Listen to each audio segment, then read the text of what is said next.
मैं तुम्हारे प्रणय से आसक्त हूँ। तुमको एक ऐसा व्रत बताता हूँ जो केवल मेरा है और गोपनीय है। जैसे नक्षत्रों में चंद्रमा, सब ग्रहों में सूर्य, वर्णों में ब्राह्मण, देवताओं में विष्णु भगवान, नदियों में गंगा, पुराणों में महाभारत, वेदों में सामवेद और इंद्रियों में मन श्रेष्ठ है। अब मैं तुम्हें एक ऐसा व्रत बताऊंगा जिसका उल्लेख पुराणों, वेदों और स्मृतियों में किया गया है। इसे तुम मन लगाकर सुनो। जिस व्रत के प्रभाव से तुमने मेरे अघासन को प्राप्त किया है, मैं तुम्हें वही बताऊंगा, क्योंकि तुम मेरी प्रियतमा हो।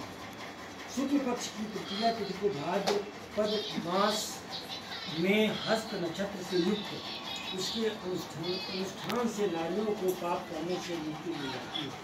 हे देवी, आज से कुछ समय पहले तुमने हिमालय पर उत्कृष्टता पारी किया, इसके बारे में मैं तुमसे पूछा। हे नाथ, आप चाहूँगी कि मैंने भारतवर्ष के उत्तर दिशा की ओर समस्त पर्वतों में श्रेष्ठ हिमवान पर्वत हिमवान नामक पर्वत है। उसके आसपास विभिन्न प्रकार की भूमियाँ हैं, साथ ही विविध वृक्षों से आच्छादित फल गई हैं। इन वृक्षों पर तरह तरह के पक्षी, पशु, बसेरा बनाए हुए हैं। गंधर्वाद के साथ वहाँ जाकर अनेक देवगण, सिद्धि प्राप्त साधुगण, चारण और पक्षियों के समूह हमेशा प्रसन्नचित होकर विचरण करते हैं। यहाँ गंधर्व लोग गायन करते हैं और अप्सराएं नर्तन करती हैं। पर्वत 64 वर्ष तक मात्र पेड़ पौधों के सूखे पत्ते खाकर जीवित है। माघ महीने में तुम जल में बैठी रहती थी और बैसाख की चिलचिलाती दोपहरी में पंचाग्नि में करती रहती थी। सावन के महीने में तुम खुले मैदान में बैठी रहती थी। एक दिन तुम्हारे पिता तुम्हारे इस तरह के कष्टों को देखकर बहुत ही दुखी हुए।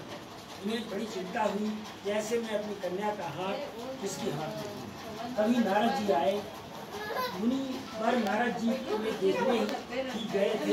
नारद जी को देखकर हनुमान ने अर्धपात्र आसन आदि देकर उनकी वंदना की और कहा, हे स्वामी, आप यहाँ किस हेतु आए हैं? मैं धन्य हुआ, आपका आना मेरे लिए बड़ा शुभ है। नारद जी बोले, हे पर्वतराज, सुने, मुझे विष्णु भगवान ने भेजा है, इसलिए मैं आपके पास आया हूँ।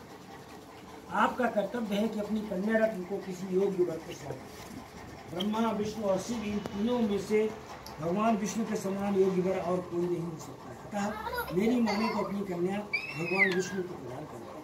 पर्वतराज बोले, भगवान विष्णु ने स्वयं मेरी कन्या को ग्रहण करने की इच्छा व्यक्त की है और आप ये संदेश लेकर आए हैं, तो मैं अवश्य उन्हें अपनी कन्या दूंगा।